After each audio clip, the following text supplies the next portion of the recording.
નમસ્તે. આજે યોગ દિવસ છે. યોગ દિવસે ગુજરાતના લાખો લોકોએ યોગ કર્યો છે. આપણા વડાપ્રધાન પણ કાશ્મીર જઈને યોગ કરી આવ્યા છે ત્યાં. તો આ બધાની વચ્ચે આજે ગુજરાતમાં યોગ માટેના ઘણા બધા લોકોએ સારા પ્રયત્નો પણ કર્યા છે અને ગુજરાત સરકારે પણ એના માટે જે આયોજન કર્યું અને અનેક જગ્યાએ લોકોને યોગમાં સામેલ કર્યા છે. એક સારી બાબત છે, થવું જ જોઈએ.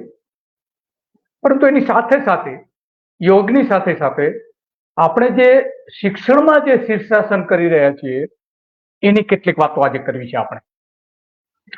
કારણ કે આપણે જોયું છે કે યોગ દિવસે લાખો લોકો ભલે આવતા હોય, પરંતુ ખરેખર તો પરિસ્થિતિ એવી છે કે જે શાળાઓમાં એનું જે શિક્ષણ મળવું જોઈએ યોગ અને ખેલકૂદનું, એની કેવી પરિસ્થિતિ છે એની આજે ચર્ચા કરવી છે. કારણ કે બંને એકી સાથે જોડાયેલા છે, યોગ અને ખેલકૂદ.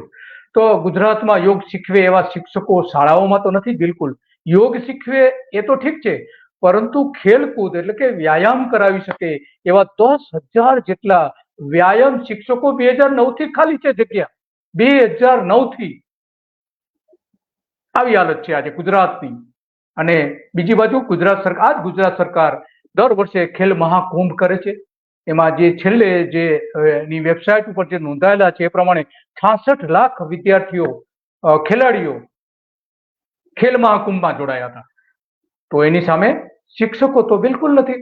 તો આ બધી જ વાતો આજે આપણે કરવી છે. સ્પોર્ટ્સ યુનિવર્સિટી બનાવી છે, યોગ યુનિવર્સિટી પણ બનાવી છે. સરકારે સારા કામ કર્યા છે, નો ડાઉટ. પરંતુ એ બનાવી દીધા પછી શું પરિસ્થિતિ છે?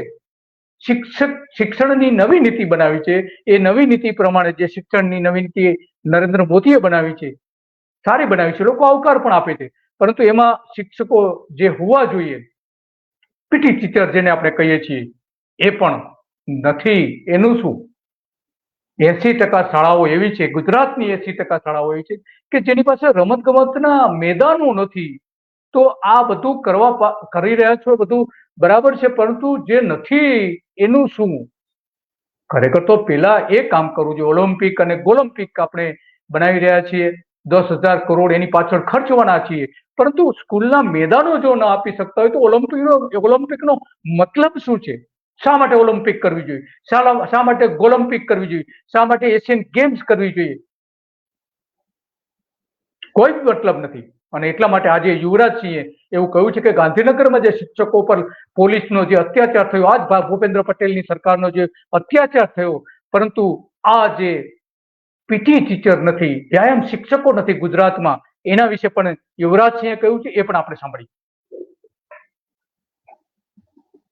ને તમામ જે ગુજરાતની અને ભારતની જે જનતા છે એને વિશ્વ યોગ દિવસની ખૂબ ખૂબ શુભેચ્છાઓ. પરંતુ આજે વાત કરવી છે એ શિક્ષકોની, જે શિક્ષકો શાળાની અંદર વ્યાયામ એટલે કે પીટી ટીચરો જે હોય છે એની.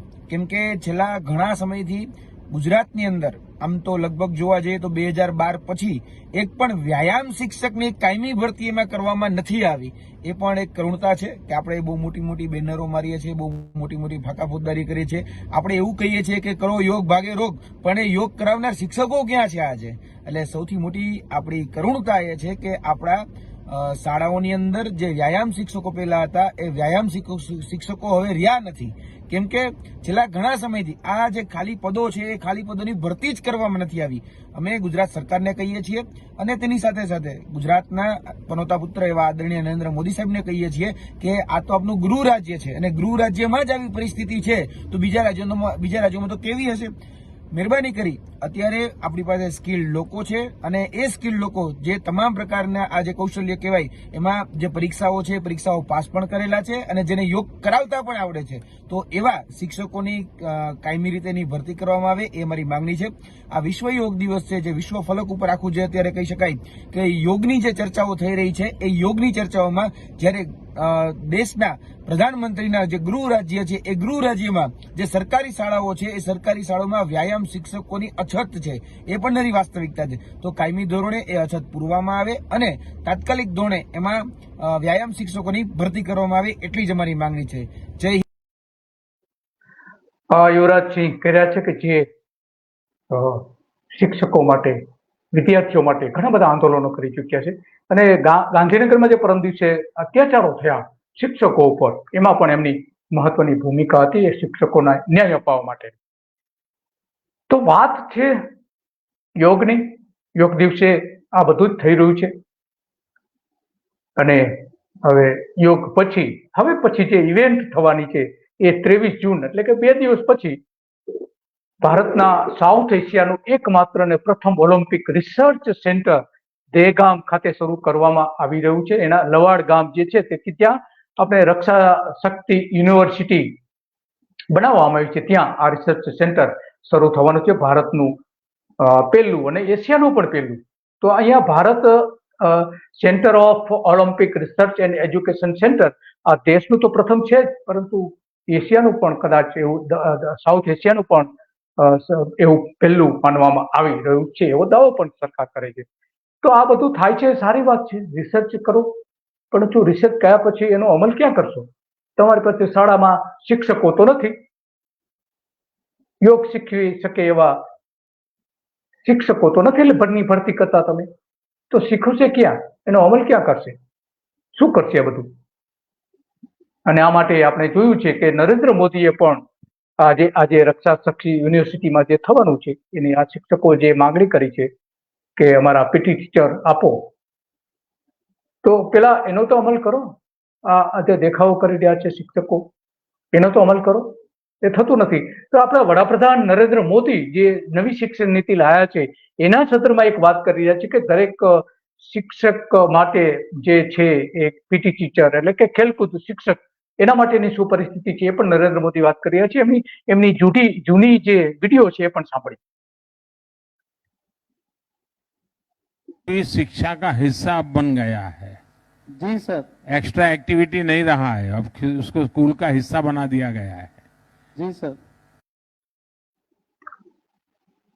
હા, નરેન્દ્ર મોદી એવું કહી રહ્યા છે કે જે પીટી ટીચર છે હવે સ્કૂલનો એક ભાગ બની ગયો છે નવી શિક્ષણ નીતિ પ્રમાણે, પણ ભરતી તો કરો. વડાપ્રધાન કહી રહ્યા હોય છે ત્યારે ગુજરાતમાં કેમ ભરતી નથી કરવામાં આવતી? 10 વર્ષથી બીપીએડ ની ડિગ્રી જે છે કે જેને પીટી ટીચર તરીકે ઓળખવામાં આવે છે, દરેક જિલ્લામાં 1000 થી 2000 જેટલા બેરોજગારો અત્યારે છે. આ જે ડિગ્રી મેળવેલા એમની ભરતી તો કરે કમસે કમ. અને રમત ગમત મંત્રી તરીકે તો હર્ષ સંઘવી છે, એમણે શિક્ષણ વિભાગ ઉપર દબાણ કરવું જોઈએ. એમણે પોતે પણ ભરતી કરવી જોઈએ જ્યાં એમની સાથે લેવા દેવા છે એવી બધી જગ્યાએ. તો આ કેમ નથી થતું એ સૌથી મોટો સવાલ આવે છે. ભલે યોગ કરવામાં આવે એ બધું જ સારું છે, પણ બીપીએડ ની જે ભરતી થવી જોઈએ એ કેમ ભરતી નથી કરવામાં આવતી? વ્યાયામ અને કલા શિક્ષક સંઘ દ્વારા પણ આ અંગેની સરકાર સમક્ષ વારંવાર માંગણી કરવામાં આવી છે, છતાં પણ નથી ભરવામાં આવતી.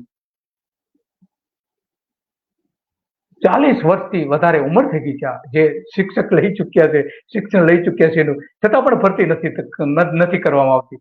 રાજ્યની 700 જેટલી પ્રાથમિક શાળાઓમાં એક જ શિક્ષક છે પ્રાથમિક શાળાઓમાં, તો ત્યાં આ તમે કઈ રીતે એની ભરતી કરશો એ સૌથી મોટો સવાલ આવીને ઉભો રહ્યો છે. માધ્યમિક અને ઉચ્ચતર માધ્યમિક શાળાઓમાં જે પીટી ટીચર જે લેવાની છે એની ખરાબ હાલત આજે ઊભી છે, કારણ કે આવી લગભગ 3000 જેટલી શાળાઓમાં વ્યાયામ શિક્ષક નથી, એ બીજા શિક્ષકો ત્યાં એને ભણાવી રહ્યા છે. આવું તો કઈ રીતે આવી શકે? જે શિક્ષકને વ્યાયામનું જ્ઞાન નથી એ કઈ રીતે આપી શકે? આવી આજે હાલત છે. અને આજથી નથી, 2009 થી એ હાલત ઊભી થઈ છે. જ્યારે બીજી બાજુ ઓલિમ્પિકમાં આજે આપણી 6 જે ગુજરાતની યુવતીઓ છે એ નામના કાઢી રહી છે. તો એ એક બાજુ આપણે યુવતીઓ જે નામના કાઢી રહી છે, આ જોઈ રહી છે આપણે.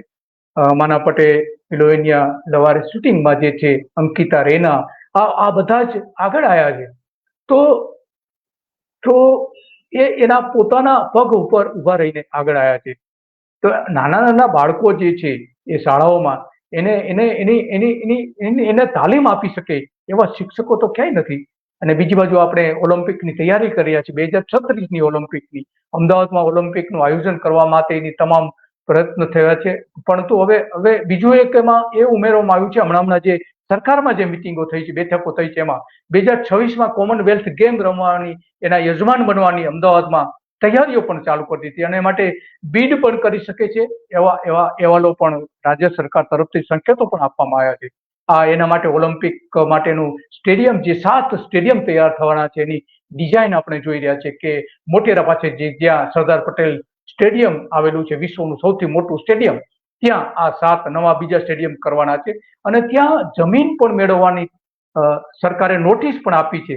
લગભગ 500 એકર જેટલી જમીન અહીંયા નોટિસ પણ આપી છે અને ત્યાં આખું એક ગામ ઊભું કરશે, ઓલિમ્પિક ગામ.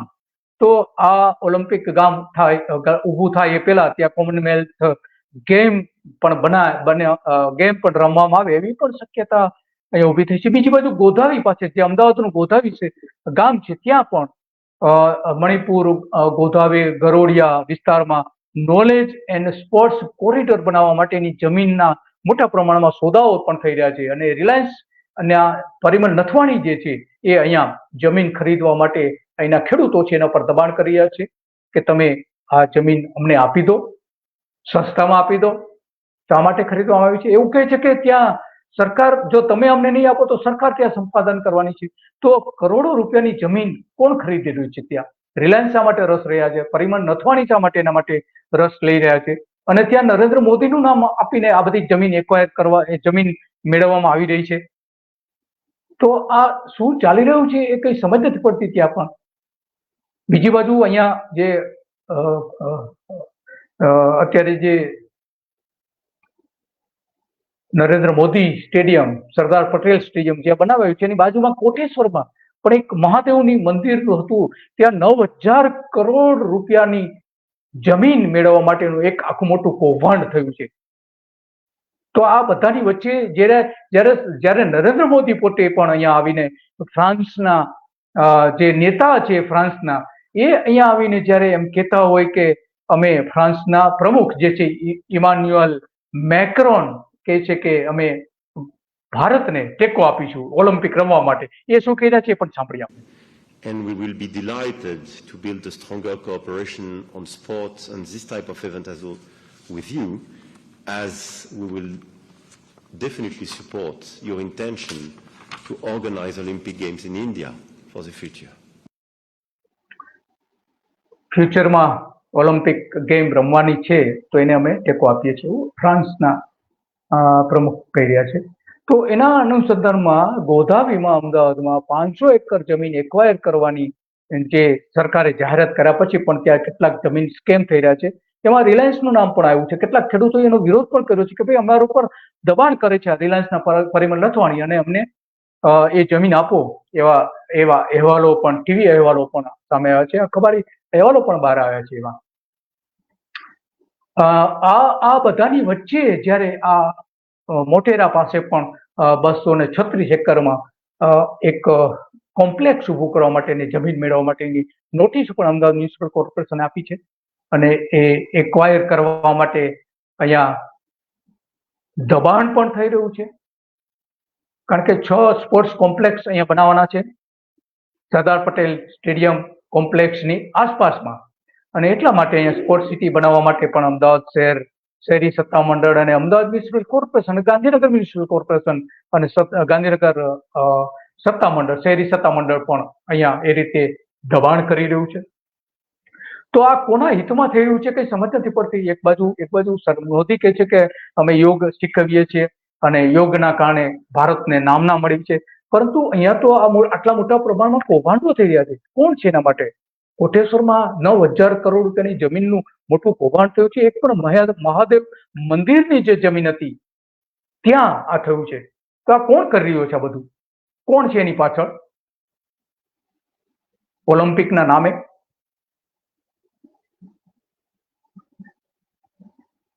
એ સૌથી મોટો સવાલ આજે ઉભો થયો છે. 2024ની જે લોકસભાની ચૂંટણી જે થવાની હતી એ પેલા કેટલાક 500 કરોડ રૂપિયાની જમીન મેળવવા માટેના પણ અહીંયા કેટલાક નોટિસો પણ આપવામાં આવી હતી. ખાલી જમીન કરાવવા માટેની 15,778 ચોરસ મીટર જમીનના જે દબાણો દૂર કરવા માટેની નોટિસો પણ અહીંયા આપવામાં આવી હતી. આશ્રમની જે જમીન છે એ 500 કરોડ રૂપિયાની જમીન પણ સરકાર મેળવવા માટેની નોટિસ આવવામાં, કારણ કે અહીંયા ઓલિમ્પિક વિલેજ બનાવવાનું છે એવું સરકાર કહી રહી છે. અને બીજો એક આશ્રમ જે છે ભારતીય સેવા સમાજ અને સદાશિવ આશ્રમની જે જમીનો છે એને કબજો મેળવવા માટેની નોટિસ પણ આવી છે. આવા તો 3 આશ્રમની જમીન મેળવવામાં આવી છે. અને બીજા એની સાથે સાથે 150 થી 200 જેટલા અહીંના જે લોકો રહે છે એ ઘરો તોડી પાડવા માટે પણ નોટિસ આપવામાં આવી છે. તો આવું શા માટે થઈ રહ્યું છે એક સવાલ ઉભી થયો. બીજી બાજુ અહીંયા નજીકમાં જે કોટેશ્વરની જે મંદિર છે એ મંદિરની જમીન પણ સરકાર મોટા પ્રમાણમાં મેળવવા માંગે છે. અને એ જમીન તો કેટલાક જે ઉદ્યોગપતિઓ છે એના ટ્રસ્ટીઓ પણ એની સાથે જોડાયેલા છે. એ ટ્રસ્ટીઓ પણ એમાં ઇન્વોલ્વ થઈ ગયા છે, ટ્રસ્ટી બની ગયા છે. અને એ બધાની વચ્ચે રિલાયન્સના મુકેશ અંબાણીના પત્ની નીતા અંબાણી પણ અહીંયા આ મંદિરે દર્શન કરવા ગયા હતા અને કેટલાક સંકેતો પણ એના કારણે આસપાસના લોકો મેળવી રહ્યા છે. તો આ બધું જે થઈ રહ્યું છે એની પાછળ કોણ ભેજું કામ કર્યું છે? આટલા મોટા પ્રમાણમાં જમીન માત્ર આ અમદાવાદમાં જ આટલા મોટા પ્રમાણમાં જમીન મેળવવાની છે એવું નથી. સુરતમાં પણ ઓલિમ્પિકના નામે કેટલીક જમીનો મેળવવામાં આવી રહી છે. ગાંધીનગરમાં પણ એવું થઈ રહ્યું છે. તો આ બધાની વચ્ચે તમે જમીન મેળવો છો બરાબર, પણ ગુજરાતમાં ઓલિમ્પિકની વાતો કરી રહ્યા છો તો કમસે કમ જે 60 થી 60% સરકારી, પ્રાઇવેટ અને ખાનગી અને 80% સરકારી જે શાળાઓ છે એની પાસે રમત ગમતના મેદાનો નથી. એને તો કમસે કમ આપો. ગાંધીનગર, તમે ગાંધીનગરમાં જ્યાંથી રાજ કરી રહ્યા છો, સત્તાના ચલાવી રહ્યા છો, જ્યાં નીતિ વિષયક નિર્ણયો લઈ રહ્યા છો, ત્યાં 152 જેટલી સ્કૂલો એવી છે કે જેની પાસે રમત ગમતના મેદાન નથી. આ બધા જે ત્યાં સમાચારો જે છપાયા છે એ સમાચારો પણ આપણે જોઈએ છે. આ ઓર્ડર પણ સરકારે કેટલીક ભરતી કરવા માટેનો ઓર્ડર કરેલા છે. તો આ રાજ્યમાં લગભગ 12,700 જેટલી માધ્યમિક અને ઉચ્ચતર માધ્યમિક શાળાઓ અને લગભગ 33,000 જેટલી સરકારી જે શાળાઓ છે એમાંથી 5,000 જેટલી શાળાઓ પાસે રમત ગમતના મેદાનો નથી. ખાનગી સાથે બધી જ જો શાળાઓ ગણવામાં આવે તો 10,000 જેટલી શાળાઓ એવી છે કે જેમની પાસે રમવાના મેદાન નથી. આવી ખરાબ હાલત છે. અને કુબેર ડિંડોર જે છે એ ટ્વીટ કરીને શિક્ષકો ભરતી કરવાની વાત કરે છે, પણ ભરતી તો થઈ નથી. 2022માં વાત કરી છે, પણ ત્યાર પછી ભરતી તો થઈ જ નથી. તો આ સરકાર કઈ તરફ જઈ રહી છે, શું વિચારી રહી છે, એ સ્પષ્ટ સંકેતો પણ એ આપે છે કે ગુજરાતના લોકોને અમે શિક્ષણમાં અને શારીરિક શિક્ષણમાં પછાત રાખવા માંગીએ છીએ. આ સ્પષ્ટ સંકેત છે. 60 થી 70,000 શિક્ષકો જ્યારે ન હોય અને 5 થી 10,000 જેટલા પીટી ટીચર ન હોય તો સ્પષ્ટપણે એ સંકેત આપે છે અને આપણું શોષણ કરે છે એવું સ્પષ્ટપણે આપણા એક જે ટ્વિટર ઉપર સ્પષ્ટપણે લખી રહ્યા છે. 29 જિલ્લાઓમાં 43,000 જેટલી શાળાઓ છે અને એમાં આટલા મોટા પ્રમાણમાં શિક્ષકોની ઘટ હોય તો, અને બીજી બાજુ સરકાર ઓલિમ્પિક રમવાની વાત કરે છે, એશિયન ગેમ્સની રમ્યા પછીની એ બધી વાત કરી રહ્યા છે. તો આ બધું શા માટે થઈ રહ્યું છે? સવાલ એ છે. અને આની પાછળના અનેક પ્રશ્નો ઉભા થઈ રહ્યા છે કે સરકારની કેવી નીતિ છે, નેતાઓ શું કરી રહ્યા છે. આ બધી જ ઓલિમ્પિક ગેમથી લઈને આ બધા જ જે કાર્યક્રમો આપીને યોગ કરે છે અને પબ્લિસિટી પણ મેળવે છે, પરંતુ તમારા શિક્ષકો નથી તમારી પાસે, તમારા બાળકો પૂરતું શિક્ષણ મેળવી નથી રહ્યા, તો એની ચિંતા કરવામાં નથી આવતી. ઓલિમ્પિક માટે જમીનો મેળવવા માટેની, જમીનોના કૌભાંડો કરવા માટેની તમારી બધી જ તૈયારી છે. કમસે કમ બાળકોના ભવિષ્યનું શિક્ષણનું તો વિચારો કમસે કમ. અને એટલા માટે આ બધી જ બાબતો હવે સામે આવી રહી છે અને એટલા માટે આમાં સરકારે ગંભીરતાથી વિચારવું જોઈએ. અને જો નહીં વિચારે તો હવે પછી આના શું પરિસ્થિતિ થશે એ અત્યંત ગંભીર બાબત સામે આવી રહી છે. આવા અનેક વિષયો છે. તમે અમને વોટ્સએપ પર પણ આ બાબતો જણાવી શકો છો અને તમને જે પડતી મુશ્કેલીઓ છે એ જણાવી શકો છો. અને એટલા માટે હવે પછી ના જે કંઈ આવા કાર્યક્રમો થશે એમાં પણ આ જ પ્રકારના સત્ય વિગતો હશે એ પણ રજૂ કરશે. અને તમે અમને વોટ્સએપ પર પણ આ બાબતની વિગતો મોકલી શકો છો. એમાં તથ્ય અને સત્ય તપાસીને પણ અમે તમને આ અંગેની વિગતો જણાવીશું. 99 89 11 33 અને 99 પર તમે અમને વિગતો મોકલી શકો છો. આ અંગેના તમને નડતી મુશ્કેલીઓ છે, તમને જે તકલીફો પડી રહી છે એ પણ અમને જણાવી શકો છો. બસ આજે તો આટલું જ, અને આવતીકાલે પણ આવા જ કોઈ ઇસ્યુ ઉપર આપણે ચર્ચા કરીશું. નમસ્તે.